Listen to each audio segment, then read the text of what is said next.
Life is full of both challenging and beautiful moments, and the stories we tell of those times in our lives bring an opportunity to bring such encouragement and hope to those who hear them.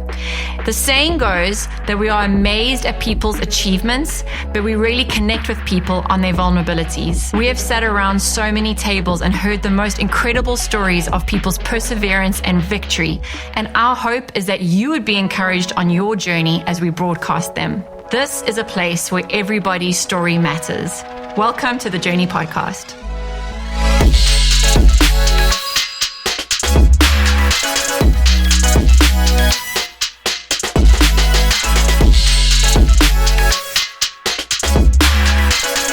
Hey everyone, and welcome back to the Journey Podcast. This is episode 14, and it's such a privilege just to have Jeff and Michelle Zaugg here with me today. They are fairly new friends, but just feel really familiar. Just both have such good hearts and learning a lot still about Dad Awesome, which is just something that you guys have started as a family, but just wonderful to have you both here today. So, thank you for having us. Yeah, so good to be here. I was just wondering if we could go back. I think it's always nice. I like to just go back for context, just to look at where you grew up and how you guys met. I know you have 4 beautiful daughters now, but there was a journey that happened before all of that. So I don't know if maybe you want to start.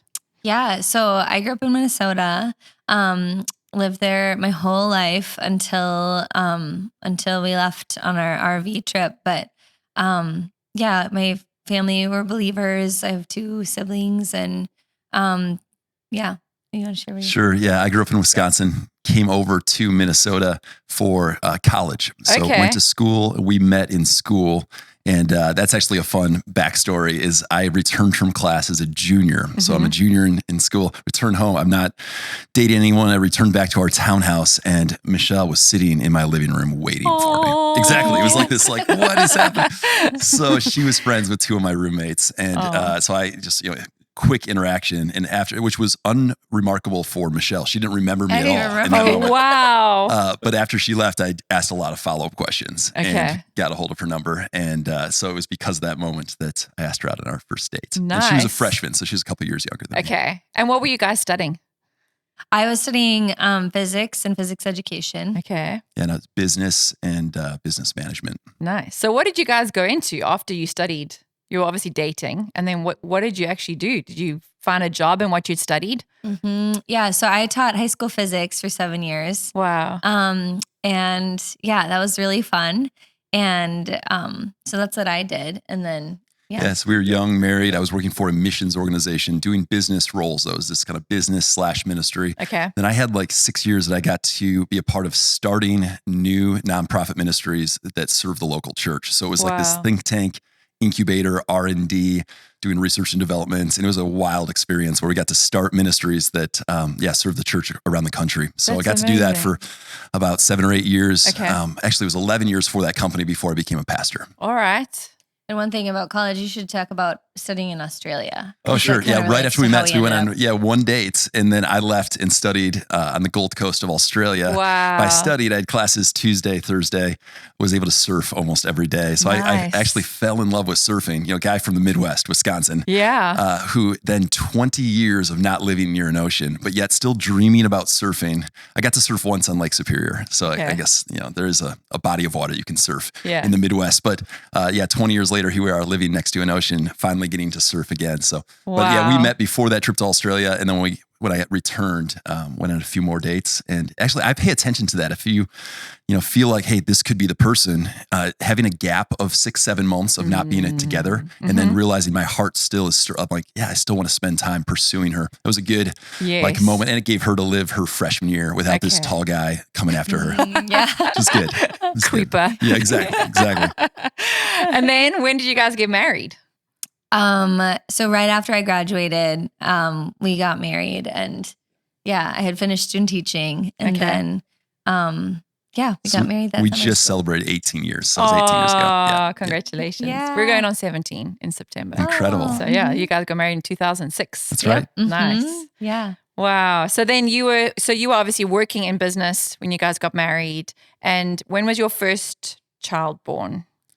Yeah, so that story actually, we were pregnant with our first. So now we have, as you mentioned, 4 daughters. Yeah. She was born on a Sunday morning in the fall, and it was my first day as a pastor. So I had said all through that time, business, we were serving as elders in our church. We loved our church, but I was like, no, I'm afraid of the idea of being a pastor. Michelle even said, I did not want him to be a pastor. I mean, there's just a lot of like preconceived, like, I don't think that's for us. Yes. Yeah. And then it wasn't like the lead pastor, but it was like, it was an associate pastor role and kind of groups, campus pastor. And I was so afraid of it, but I lost my job. There was a restructure, lost my job after 11 years with the company when we were pregnant and 6 weeks away from having our first child. And the plan was for Michelle to stay home with with our daughter.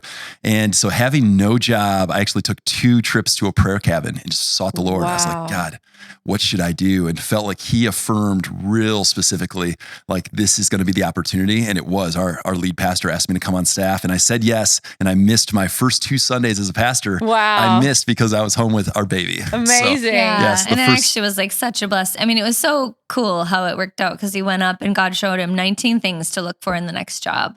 And then this opportunity came, and I was like, no. But then lined up. He went up and prayed out again and realized like it was like almost all the things. That's amazing. Yeah, it was really, so we both felt really amazing going into it. Like it was the right thing for that season. And and the way it worked out, just with the way insurance, just the coverage and the, anyway, because it's worked easier out said really than done. well. I mean, it's like you have this little baby on the way, and it's first time parents, and you've lost your job as a dad. You have that heart that you want to provide. Yeah. And now it's like you have no idea how that's going to happen. And even as a mom, like I so badly wanted to be a stay-at-home mom and couldn't in the beginning. But yeah, just having, I guess you just lay that down, and then the Lord, he's so faithful to make a plan. He never leaves us. So true. And it was 7 years we were married before we welcomed our little daughter. There was a couple of years of just waiting and not getting pregnant when we thought we would, and walking through some loss. And so that journey of, we were able to enter being parents with our full hearts of like, we were so thankful. We saw her, she's a miracle. Yes. And enter pastoring with our full hearts, because, it wasn't reluctant hearts. It was God actually fueled us to both say, this is so clearly God. Yeah. What a gift, versus, hey, I got talked into this or that. Yes. Like we truly knew God invited me into that chapter. And it was 7 years that I got to serve as a pastor. Amazing. And so beautiful that you got to have that time away just with the Lord and really know, okay, this is what he wants me. Because that scripture that speaks about like man can make plans, but in the end, like the Lord's will prevails. But he also gives us the desires of our heart, and he's the one who places those desires to start with. So it's just beautiful how that all worked out. And I was just thinking when you mentioned how you missed the first 2 Sundays, it's actually kind of beautiful in hindsight, because I think sometimes in ministry, you feel like there's a lot of pressure, like you've got to, and I'm sure even coming out of a corporate job, but actually for the Lord just to say, hey, you're just coming in and just come in from a place of rest, and then to serve from that place where you're not trying to live up to standards and do this, but actually like you came in and were able just to just be a family and just have that grace in that position. That's amazing. Yeah. Mm-hmm. And I know that you mentioned before just that it was bringing your daughter in. There were some medical things, and so it also just gave you time just to have all of that checked out, and she's just so beautiful. She's doing so well. Oh, she's amazing. Yeah. But it was incredibly stressful because we had this, I did birth classes. I had like beautiful birth. I loved birth. And then she was here and it was like 5 days in. And then we got a call that you need to go to the hospital and have her checked. And we ended up going to the hospital 10 days in a row. Wow. Just incredibly stressful. Yeah. But she's doing amazing now. So. And what did community look like for you guys in that when you were going through that, just with going to the hospital every day, new parenting? I know just bringing home a child and just there's so much going on. Like you have hormones, you have like now you're married with a kid, like so navigating all of that. What can you take away from community in that time just to encourage people when folks are going through a time of just such a different experience of childbirth? It wasn't, bringing a child into the world. It wasn't like a typical scenario where you kind of like give them space and. Yeah, I guess I would say there's change. You probably remember it better. there's change moments in life. There's change when we first got married, where you have all this hope around change. You're entering a new chapter. And it turns out our first year of marriage was probably the hardest year of marriage. So you need community there. And we had community there. Yes. Same with the change points into being parents. Like we had those close friends that loved us, cared for us. We actually, the first time we didn't go to the hospital, that we left the house with our daughter, that we weren't going to the hospital, was to a prayer meeting. Okay. And people coming around us and praying over. I remember, I can picture that exact house, that exact living room getting prayed over by that group of friends and mentors. So I think building the community first was huge, but then also like just expecting, you come into every new chapter with like tons of hope. Yes. Like this being parents, it's going to be so beautiful. It's going to be amazing. But usually those change moments, actually, like for us, they've been hard. And get ready and be prepared on the community side, because it was unexpected valley moment for those first few weeks, first few months of being parents. It was like 4 months for me, like before you found your feet. Yeah. So we caution new parents in that, like not caution, but we're just like encourage, like get that prayer team. In fact, we always say like, do you have that group text ready to text out when the baby's coming of like your prayer team, but then also like who's going to pray with you into that new chapter, because there's a lot of disruption as you become a parent. So beautiful that like the Lord had graced you with the right people around you. I always feel like he brings us into seasons where he's placed the right people who are graced to walk us through those things. So just such a gift to have community. It's needed. Yeah. So I just know you guys as the family who were in the RV for like 2 years, longer than that now. Yeah. But how did that all come about? So obviously you had your first daughter, you were working in the church. Were you still a teacher or had you laid that down by then? So because of the medical stuff, I had to leave for 2 years. Okay. And then after that, I actually ended up getting a job at a different high school. And like loved that for the year. But then I just knew that we wanted to have more kids and I wanted to be able to be home with them for that first years. So I figured I'd let the school hire someone who could be there all the time. Yes. And she did more than, when it came to teaching, she was like all in. Okay. And so like leading student like council, leading dances and it was so fun. A lot of extra leadership stuff. Yeah, I loved leading student council and like planning the events and leading those leaders. It was really, I loved that. Gave me a lot of life. So Michelle stepped into though a season back at home with our second, when our second daughter was born, home full time. Actually, that year that you went back to teach though was a precious year. I had morning routine with our daughter as a 2-year-old. It was a precious year of us both working, but we did realize with adding our second daughter. So then we added a third daughter while I was pastoring. Okay. And in that time, actually it was when we just had 2 daughters is when the ministry Dad Awesome started. Okay. So I was doing that for about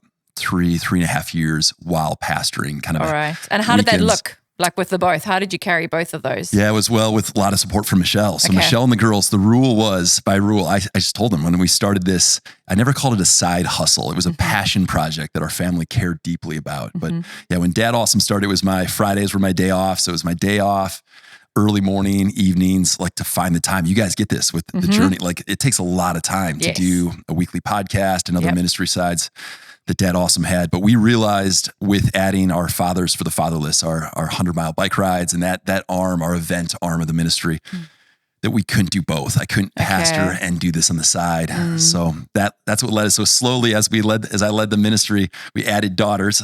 We kept adding daughters as I'm leading a fatherhood ministry. And then we added more invitations came around the country. Yes. And that's what led to us borrowing an RV, because I didn't want to be the dad who flew away from my wife and girls to lead a fatherhood ministry. Yes. So we said, can we try this on the road in an RV?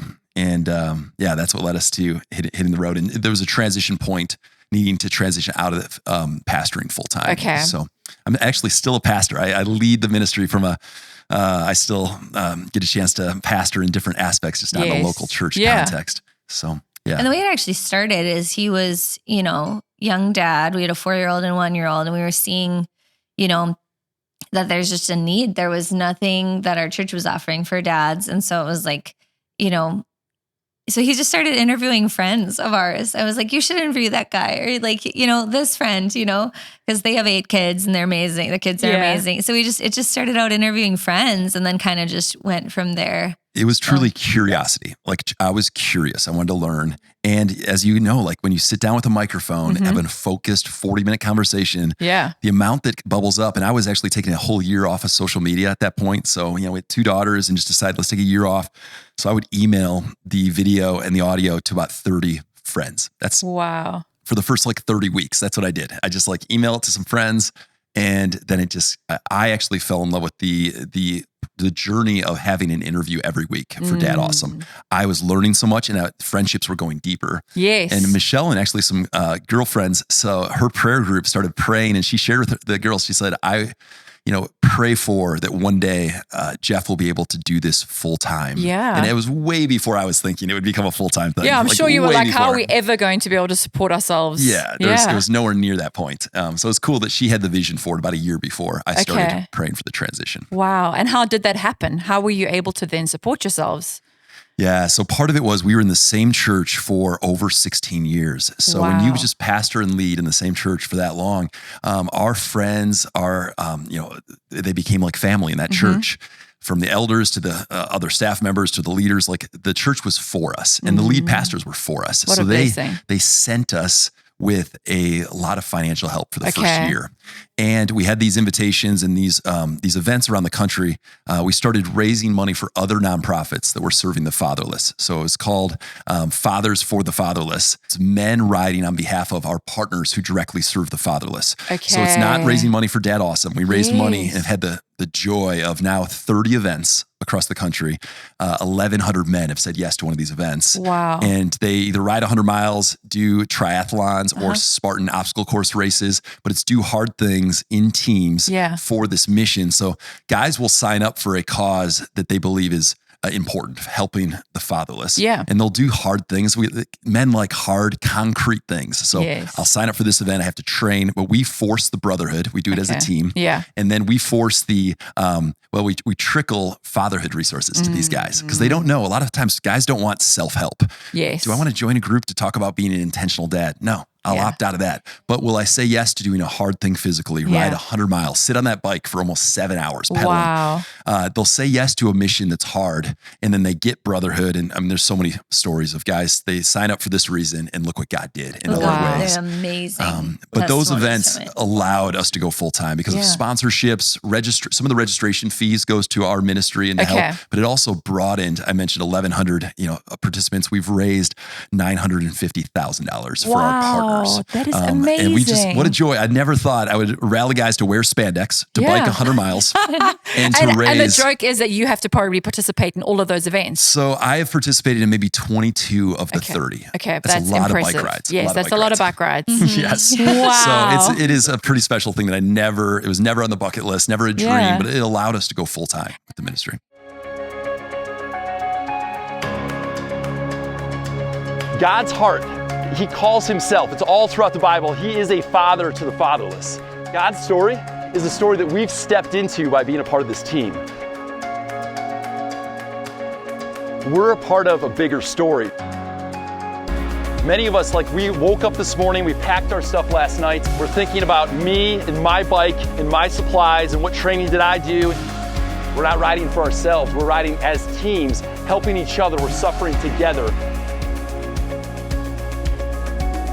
Girls are being trafficked and refugees are being displaced and kids have no parents, and you're doing something. And then as you ride in, no matter how you feel, would you smile? Because there are guys like this that are watching a group of men do something epic for his kingdom come. This is the best version of the kingdom that I've seen.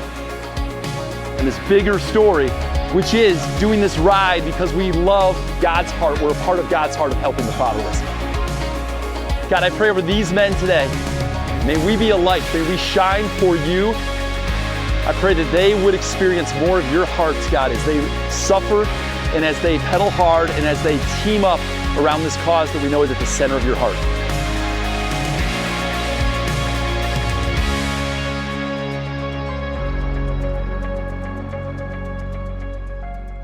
And that is the kingdom of God, when it's not just about yourself and growing your own, this project that you had that you were so passionate about, but you're able to look at others who also have passions and desires for the same thing and say, hey, Like, here's a leg up. Let's support each other. It's a parallel to life. Like when you go after a mission beyond yourself. So the mission was beyond Dad Awesome. It was help these other ministries, that it actually allowed us to do Dad Awesome full time. And I think with dads, we actually need a mission beyond ourselves to actually flourish on the home front. And there's no being dad perfect. We didn't call it Dad Perfect. Dad Awesome. Because we stumble, we get up, we apologize to our kids, but we bring our full hearts. And that's what makes it Dad I actually awesome. really enjoyed that when we chatted, because obviously I usually try to have coffee or a meal with people before we sit down to chat. But I really appreciated that about you guys. You didn't come and say, hey, we've got this all together. Our family's perfect. I'm perfect. Like, we're running this. So it's not like dads have to feel intimidated coming in, that they've got to put on this air or this like front of like, oh yeah, I've actually got it all together. It's like, no, we're in this, in season, out of season. It can get messy, but here we are. Let's encourage each other. And you grow so much more when you can just be real. Because really, and it makes you not feel so isolated. And I'm sure there's a lot of dads, who haven't grown up with a good father figure, or, just haven't had that support and have really had no modeling of that. But then when you get to partner and be around other dads, and you glean so much from different people. I know even as a mom, I have never just had one person that I've learned from. There's always been like a collection. Yes. And just like the power in that. It's really like a movement that you guys have been called to. We're so thankful. And really, the whole thing started with a question. A guy asked me, how do you stay intentional at being a dad? Yes. He saw intentionality in me, but I answered him when I thought about it. Like, I haven't listened to a podcast on fatherhood. I haven't read a book. I don't have a mentor in the area of fatherhood. I haven't been to a conference, haven't been a part of a small group, haven't watched a YouTube series. Like none of those normal inputs to grow in an area, to show intentionality. And I think a lot of dads are the same places where I was 6.5 years ago, that they want to be intentional, but they're not purposefully growing because of so many like areas of insecurity, or, hey, my relationship with my dad is this way, so how could I be that? Or, man, I'm struggling, so I can't go after growth. I just have to survive this season of my life. So I think there's so much hope for dads. There's so much hope, but we don't always feel it. In fact, often we feel the opposite. It's it's not quantifiable. It's like, did I win this week or did I lose in the dad life? Well, often we tell ourselves the story that we lost. And that's where even the bike rides and the Fathers for the Fatherless movement, it actually brings some wins to these men of like, I accomplished this goal. And most of these guys will say it's the hardest thing I've done physically in front of my kids. So my kids saw me do something really hard for a mission that matters. So that led us to hitting the road in the RV. So long answer to your question about the RV. Do you want to share about that, Michelle? Yeah. So Jeff had a couple of events, one in Arizona, or in Colorado and Philadelphia, and then one in Arizona. And so he was going to have to like fly away. We were trying to figure out like, how's that going to work? But then we were like, well, maybe we could do it in an RV, like maybe go around as a family, and then he wouldn't have to fly away. And so some friends of ours from church, offered to loan, or like Jeff asked if we could borrow their RV, and they said yes. Wow. And so we borrowed this like 32-foot Class C RV, and for almost a month. And we went from Minnesota to Colorado to Philadelphia, and then back to Minnesota in 23 days. Which is not a recommended pace for a family. That's a lot of almost 4,500 miles. And it's a lot of miles for a family of six with a newborn baby. Great. Well, she was 6 months. 6 months. So it's basically a newborn when you're on the road. Yes, I know. I look back and I'm like, that was really crazy we did that. But it was, there was a grace for it. It was just like, and we came off of that trip and we just loved it and we wanted to buy one. And so. But a lot of things went wrong in that trip. Like a lot went wrong. There should not have been. Michelle should never have said yes to another trip after that trip because so many things went wrong. And our girls should have said, no way. And they cried themselves to sleep when we got home, missing their RV house. Wow. So this makes no sense. So truly as a family, we realized we think we could do this longer to continue this mission of, because we had other events coming up. And it was, what do? Do we have, they lead themselves and I don't go? Or do we try to get an RV? So we started searching and we did 200-mile radius search for an RV.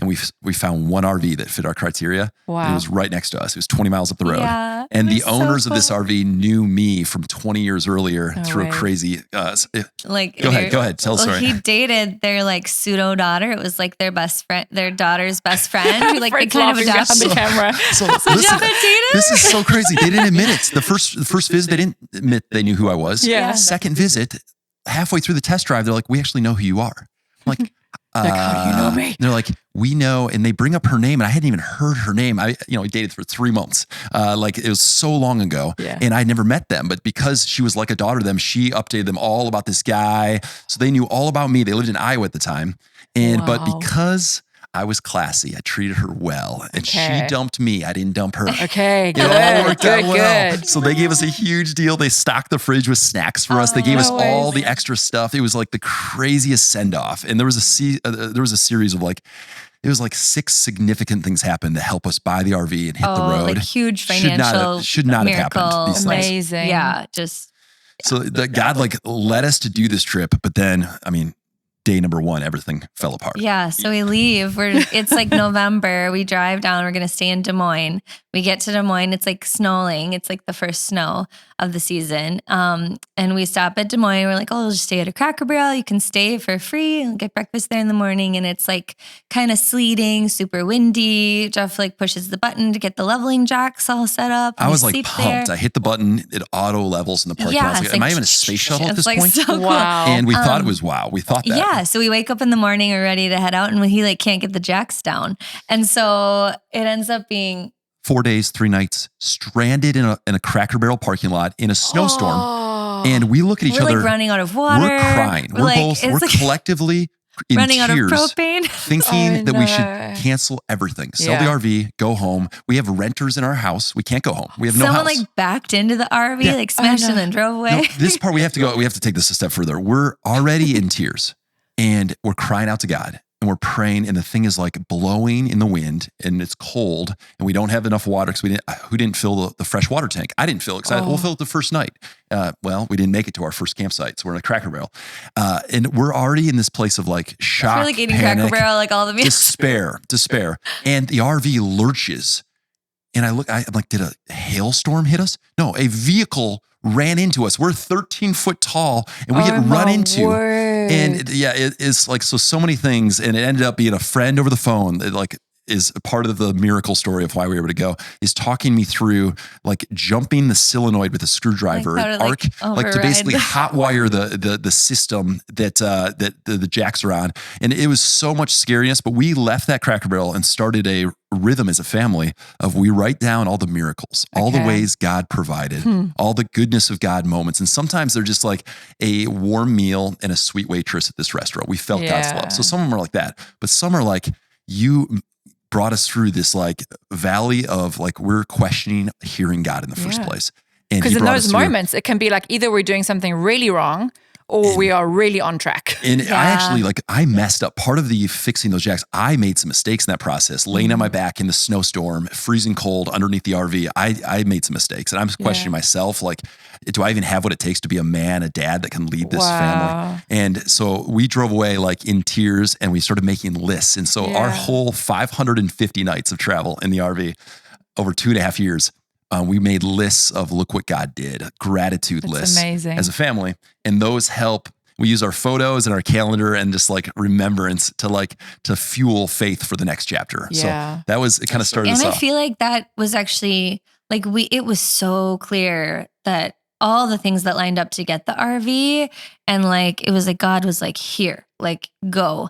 And so even in this like terrible situation at the Cracker Barrel in Des Moines, it still was like, but God, you made it so clear we should do this. Like, what is happening? But then after traveling around, we look back and like, God was probably protecting us because it is super dangerous. Like the RV in the wind, like in Iowa, Iowa, like just windiness. Plus it was like 32 degrees, like just barely freezing. Like it could have been so dangerous for us to drive, and we didn't have the skills yet to like drive that big bus. And we were towing a vehicle, was stranded. Like, so it could have been way worse. Disappointment, stuck, despair can be God's protection. Yes. And so now when we hit, everyone hits these moments to be like, maybe this pause is intentional. Yes. To protect us from something we didn't see. Yeah. And it's usually only in hindsight, but it's to know, like, in that moment to go back, no, the Lord, he really did send us, and just to keep, and you both do, like, you've got this tenacity and this,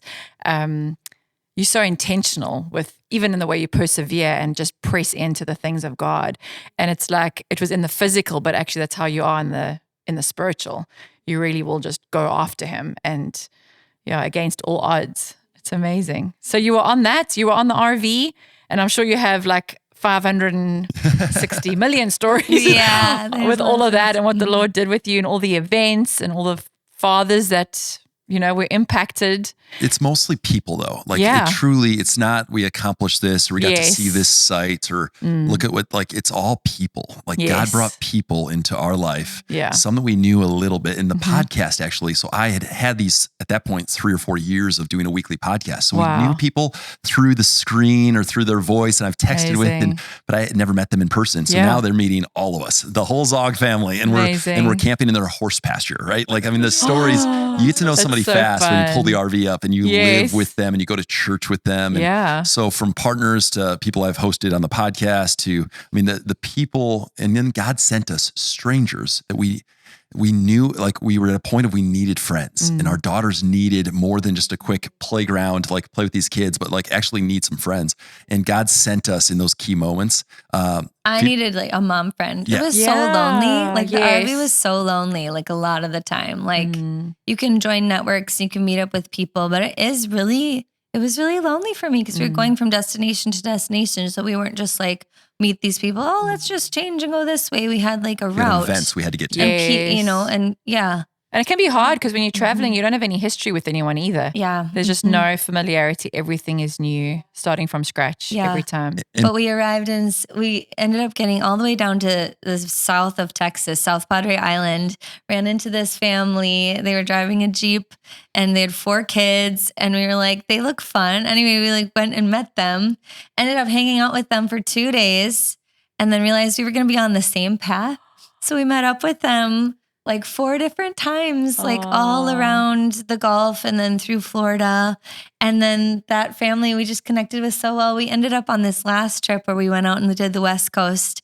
They live in Seattle. They invited us to come. We stayed in their house. They took us to the San Juan Islands. We got to see orcas. Oh my word. You can't even make this stuff up. Like our daughter. Wild. Like, you just never expect, it wasn't even it's not on a bucket list, but because of a friend who knew, and God knew we needed in that moment a reprieve. Yeah. And awe and wonder also can inspire. So remembrance can inspire like faith, but also these unexpected like awe and wonder. And for us, our youngest daughter, orcas is her thing. She's 3. Yeah, and she loves orcas. And for her to sit on the bow of this boat, tracking for 45 minutes with a pod of orcas, like was like, can you believe this is happening through? I mean, that family though, we didn't go try to meet them. We spotted them. We're like, they look fun. And then a sunset, there was a storm that came through. So we're like, we're not going to walk to the sunset. And we took a different turn than ever before. That brought us to their campsite. There's all these moments that like, now we met this family who, there's so many of those stories. Amazing. Yeah. And I love how your daughters are going to remember those stories. Like they're going to be telling these stories to their kids. What an adventure that they've been on. And just being able for themselves to see from such a young age, like the goodness and the father heart of God, and he just delights in just bringing joy and all the things that we need. It doesn't just look after our needs, but he just brings these amazing things across our paths along the way. And to the opposite side though, there's amazing things, joy-filled amazing things, and there's the devastation moments. Yes. And our girls have seen me sitting on my back crying in pain because of a stingray got me, and they've seen those moments as well. That was in Southern California that led to like truly was healed. Wow. And we had arranged my mom to fly in. It was her birthday. My mom flew in to watch the girls so we could go to this worship night on the beach, and of course I get stung by the stingray 2 hours before the worship night, and it's done. I'm not going. The more pain that I've ever experienced in my entire life. I'm crying. Michelle's like, well, lost that. Because we needed that, like a time away from our kids. Yeah. and then my oldest daughter prayed for me and I was healed like that. And we got to go stand on our feet for 3 hours in worship after getting stung by a stingray. That's incredible. So like those moments too of like devastation leads to, and there's so many other stories, but there's a few. And I know we were chatting the other day, life it's just interesting how often, you can be walking with things that are hard and you're trying to navigate things, but at the same time, there's also joy. And like the two kind of go hand in hand simultaneously, which, I think that's probably the grace of God, that it's not just all hard all the time. He does, he brings those beautiful things. So you were in the RV, and then how did you land up? Because now you're living in Florida. So how did that happen? I'll answer since you paused.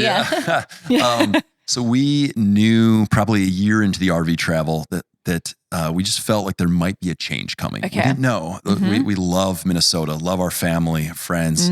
But there was a number of, we described them as like these anchoring things that kept us in Minnesota. And these anchors, one by one, in a gentle way, the anchors would be things like our neighborhood or the church we're a part of, or my dad's health journey. We needed to be there. That was an anchor that kept us there, right? Yes. And my dad passed away, and this changed in our neighborhood, or this changed. And one by one, it made us wonder if God was going to relocate our family. Okay. We just wondered. And so as we traveled, we explored different areas of the country, never knowing about Northeast Florida. Wow. So we explored areas where we'd stay for a couple of weeks. We're there for ministry, and we're there for some partners, and then we go to the next place. And none of those areas we explored did we feel like this is it. Yes. And we never had heard of Flagler Beach. We were coming through, headed to an event in Jacksonville, one of our Fathers for the Fatherless events. And I needed a place to record a podcast, and a co-working place that were 40 minutes away from where we were staying. And we prayed as a family, should I drive to this one or that one? Wow. Which we don't usually do. No, we're not that spiritual. We're not that spiritual. I was stressed out. But he was like really stressed out about like, which one should I go to? Yeah, so we prayed. We felt like drive south. So I drove south, even though it wasn't open. They weren't picking up my phone calls. This co-working spot. I pulled into town, and I just noticed, I was like, this is a special place. That's what I felt when I pulled into town. Did the podcast, got a cup of coffee. Shout out, Yes Coffee. Yes, and that's how I found Episode 3 with Rachel. So found the church. I walked into Yes Coffee, and I was like, this is a church, because they used to be, out of a church, out of Coastal Family. So it was, I knew I wanted to bring the family to that church just from a short interaction with somebody in that coffee shop. And we visited, and we changed our travel plans actually, we were already planning to come back, which is another kind of God part, that we weren't supposed to be in Flagler Beach, but we had it already scheduled to come back.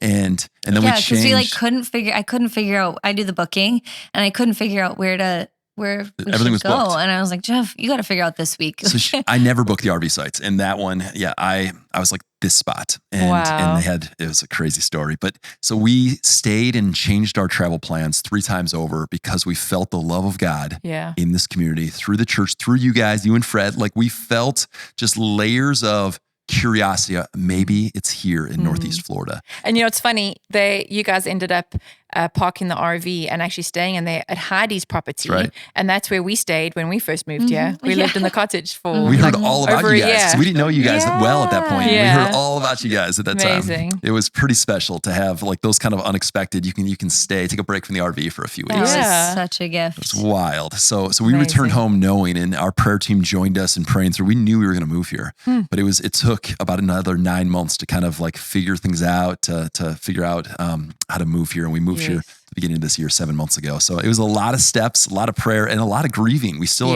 it's hard. It's hard to move to a new place. Just because it's the Lord does not make it easy, especially when you're leaving family and roots, and we know all about that. Yeah, it is hard. And the Lord has just provided so incredibly for you guys here, even in the 2 homes that you've lived in so far. And just amazing. Yeah. There's so many stories of His goodness. Yeah, you just hope for a building with a sturdy floor and 4 walls. When you come out of an RV for that many years, you just hope for simplicity and space, and for a toilet where you don't have to ever deal with whatever's in there. Oh man, just goes away. And we've had rounds of doors being closed.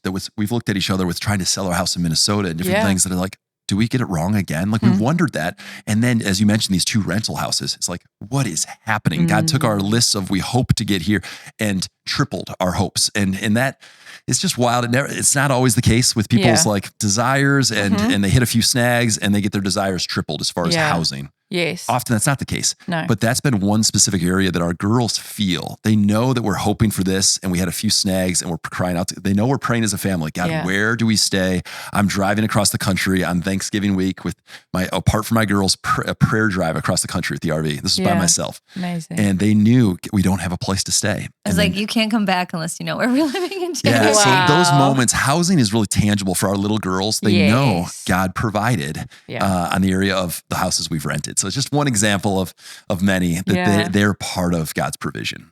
And I know when we chatted on Friday, just how prayer has been such an anchor for your family, and just how you've really been really purposeful in that, praying as a family, bringing the girls together, prayerfully considering, what you're stepping into next.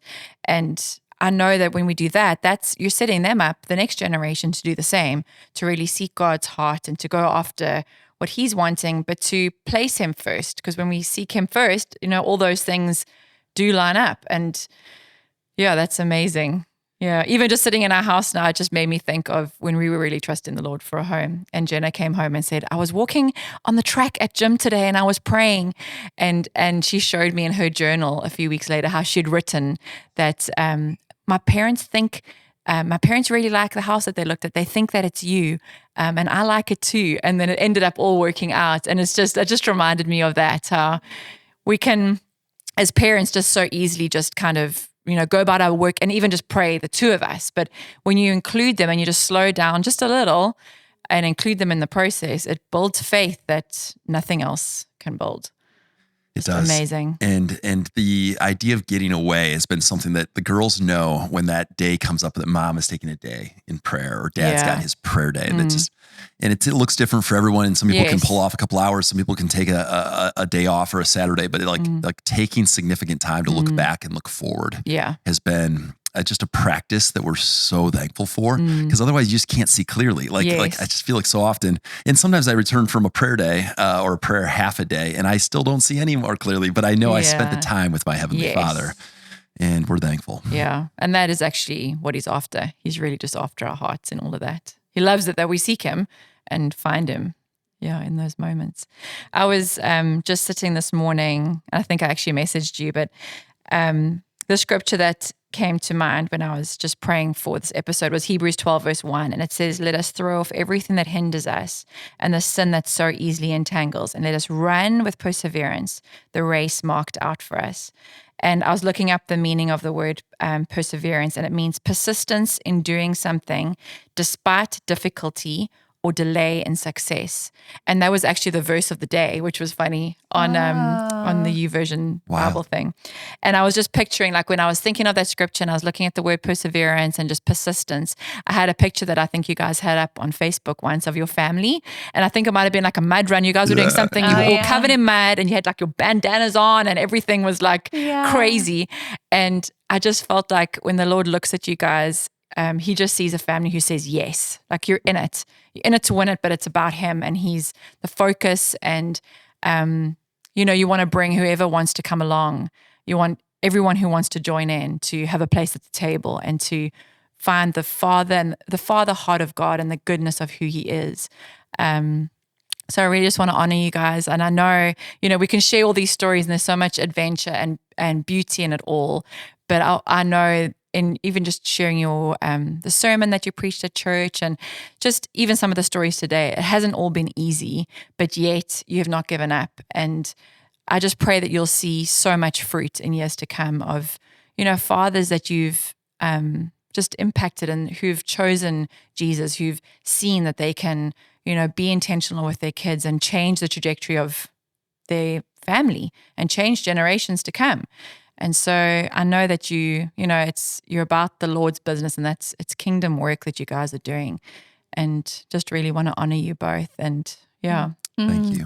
I feel like that verse has been a life verse for both of us, just with just work that we've done personally, and we led a freedom like cohort for a while of just like doing that inner heart work of throwing off so that we can run the race that God has for us. And I feel like the RV was like a physical stripping off of like, I feel like it was just a like a physical picture of what's happening, even in me spiritually, as we were like driving around and like had to live just all the things that God taught us. And then even moving permanently, just the things that come off as you move to a new place. And anyway, that verse is really powerful. Because those things, they really do hinder us. The stuff that we hold on to and the baggage, you can't fully show up present and really grab hold of what God has for you when you're like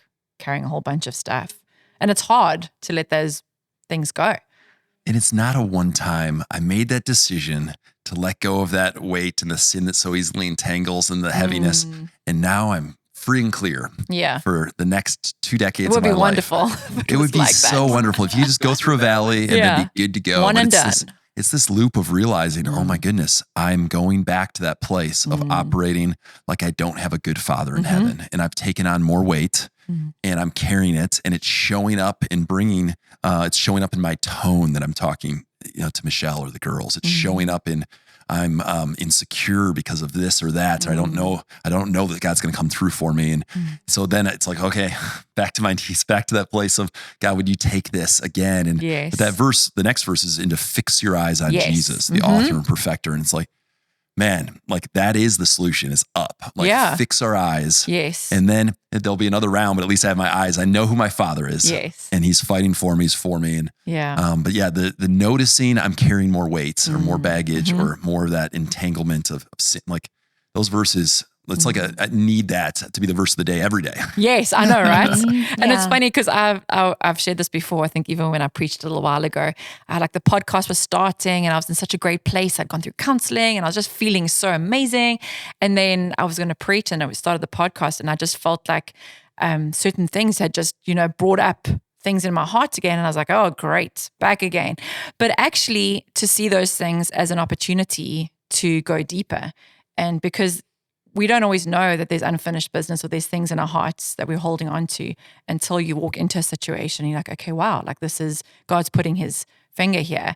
And then to have the community that surrounds you and to seek the Lord first and to put our eyes on him so that we can keep running. And I want to finish strong. I don't want to be part of the statistics. I want to, finish the race strong. Yeah, we love a kids pastor that we know.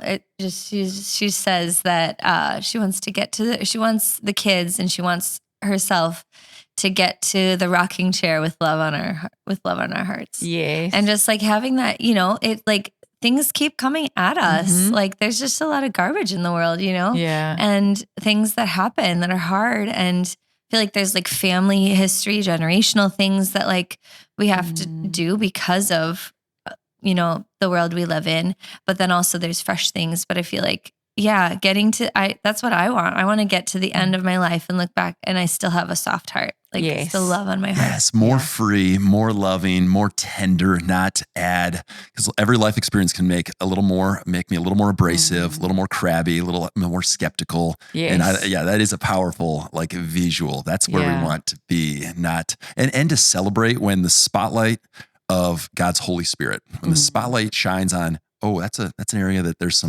I am being a little prickly in that area, or I'm like triggered and hurt. It's like to actually celebrate when Michelle helps me discover one of those areas that I can become more free. Yeah. Instead of my default being really upset back at her, or you think that's true, and come back at her aggressive. Yes, I know. I got some things in your life that I want you to change. Yes.